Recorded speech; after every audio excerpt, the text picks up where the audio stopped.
तामीर का काम शुरू हुआ, कहीं पर कुछ नजर नहीं आता। फिर यह कहा गया था कि 500 मदरसों में स्मार्ट क्लासरूम बनाए जाएंगे।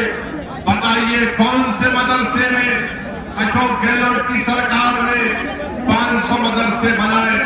पिछले साल के बजट में अशोक गहलोत की सरकार ने ऐलान किया था कि गंगानगर में, भीलवाड़ा में, अजमेर में 3 अल्पसंख्यक समाज के बच्चियों का हॉस्टल बनाया जाएगा। और फिर अल्पसंख्यक समाज अक़लियतों के बच्चों के लिए हॉस्टल बनाया जाएगा। नागौर में, सवाई माधोपुर में, पाली में, भरतपुर में, अलवर में 20 करोड़ की लागत से बनाया जाएगा। कहां गए? ये सिर्फ ऐलानात कागज पर किए जाते हैं, मगर जमीन पर कोई काम नजर नहीं आता।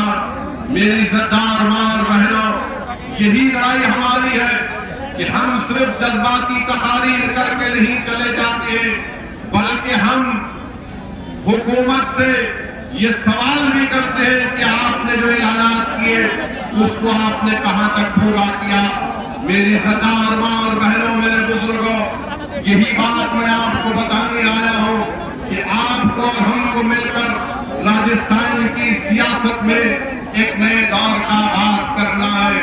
लोग आपके दरमियान में आकर कहेंगे कि असदुद्दीन ओवैसी भड़काऊ भाषण देता है, असदुद्दीन ओवैसी तनाव पैदा करता है, असदुद्दीन ओवैसी से फिरका परस्ती बढ़ती है।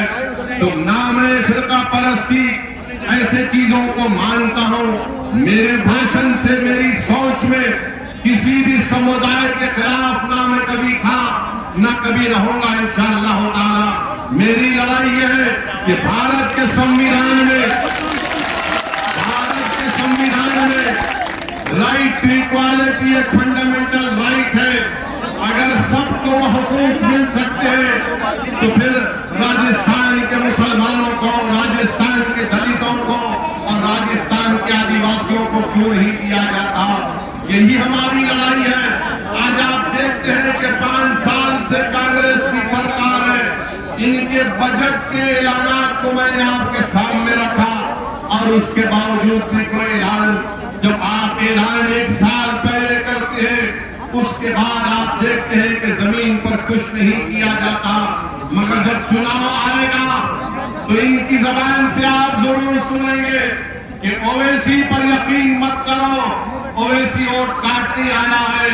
अरे कांग्रेस के लोगों सुनो, पिछले 2018 में तुमने राजस्थान में कामयाबी हासिल की थी।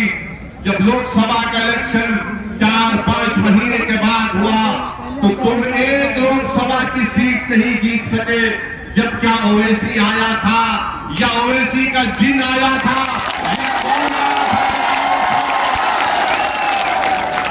और खुद मुख्यमंत्री के बेटे चुनाव हार गए। मगर आप देखेंगे कि आज के हमारे इस तकरीर के बाद कल से कांग्रेस के चूहे अपने दिलों से निकलेंगे और पुकार कर कहेंगे कि ओवैसी आया है काटने के लिए। अरे ओवैसी उन लोगों को काटने के लिए आया है, उन लोगों को रोकने के लिए आया है जो भारत के संविधान की धज्जियां उड़ा रहे हैं। मैं तोड़ने नहीं आया हूं,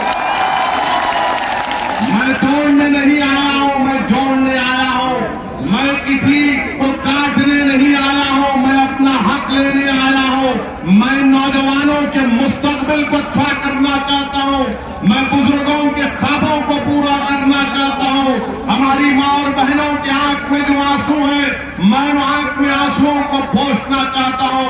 और ये उसी वक्त होगा जब आप हमारा साथ देंगे। सिर्फ थालियां मार के नारे लगाने से कामयाबी नहीं मिलेगी। आपको इन थालियों को, इन नारों को, इन जज्बात को और जो हजारों की तादाद में आज आप यहाँ पर जमा हुए, आपको इसको वोट में तब्दील करना पड़ेगा। क्या आप वोट में तब्दील करेंगे इसको? क्या आप वोट में तब्दील करेंगे इसको? क्या आप हमसे वादा कर रहे हैं कि मंत्री साहब की जमानत है? तो इंशाअल्लाह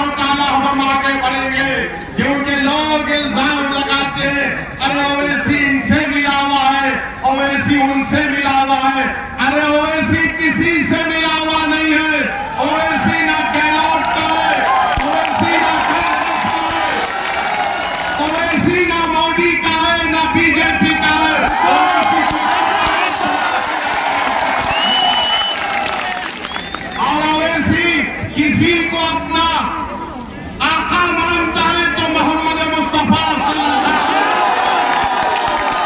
और इसी के सामने कोई वजीर आजम और कोई प्रधानमंत्री या चीफ मिनिस्टर उनके सब बराबर है और हम बराबरी चाहते हैं। बराबरी कैसे हासिल करेंगे? गुलामी करने से बराबरी नहीं मिलती, खड़े तरफ से हक के लिए लड़ने से बराबरी मिलती है। तो मेरे अजीज दोस्तों और बुजुर्गों, आपको अब सियासी ताकत बनना है, आपको एक सियासी कुव्वत बनना है। ये बहुत से मसाइल है, बहुत से चीजें हैं जिसका जिक्र मैं कर सकता हूं, मगर मैं सिर्फ आपसे अपील करना चाहता हूं कि सियासी ताकत हासिल करिए। आज हम देखते हैं कि राजस्थान में यहीं से चंद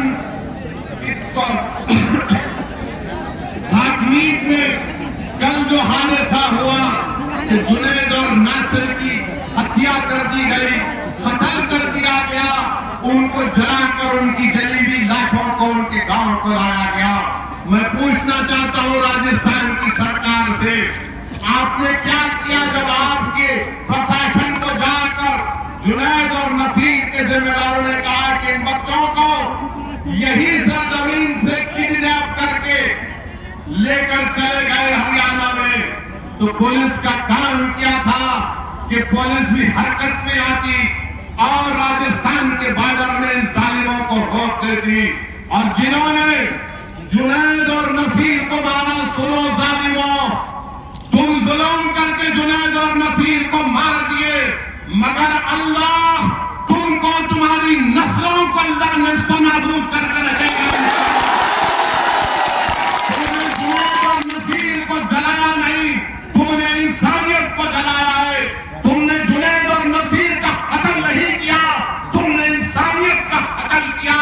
मैं तो अल्लाह से दुआ करता हूं कि परवरदिगार जिन्होंने जुनैद और नसीर को मारा, अल्लाह तेरी फटकार इन जालिमों पर करते हैं।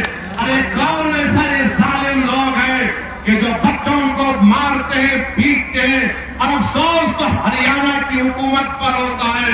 अरे कैसा चीफ मिनिस्टर है हरियाणा का, कौन सा बीजेपी का एडमिनिस्ट्रेशन है कि जब जुनैद और नसीर को जालिमों ने मार मार कर पुलिस स्टेशन को लेकर आए तो पुलिस ने कहा कि हम जुनैद और नसीर को नहीं ले सकते क्योंकि ये मर जाएंगे। बाद में मालूम हुआ कि उनकी जली हुई लाशें मिलती है, उनकी जली हुई गाड़ी मिलती है। आखिर क्यों हरियाणा में बीजेपी की सरकार इन जालिमों का साथ दे रही है जो इंसानों का कत्ल कर रहे हैं? आखिर क्यों बीजेपी की हरियाणा की सरकार इन जालिमों को इजाजत देती है कि वो बंदूक लेकर फिरे, हथियार लेकर फिरे? अगर कोई मुसलमान अपनी शादी की बारात में तलवार लेकर नाचता है तो 2 घंटे के अंदर पुलिस पहुंच जाती और पूछती है कहां से लाया तलवार। मगर ये लोग जो हथियार और बंदूक लेकर फिरते हैं, गांव रक्षक के नाम पर गांव की हिफाजत नहीं कर रहे, बल्कि गाय के नाम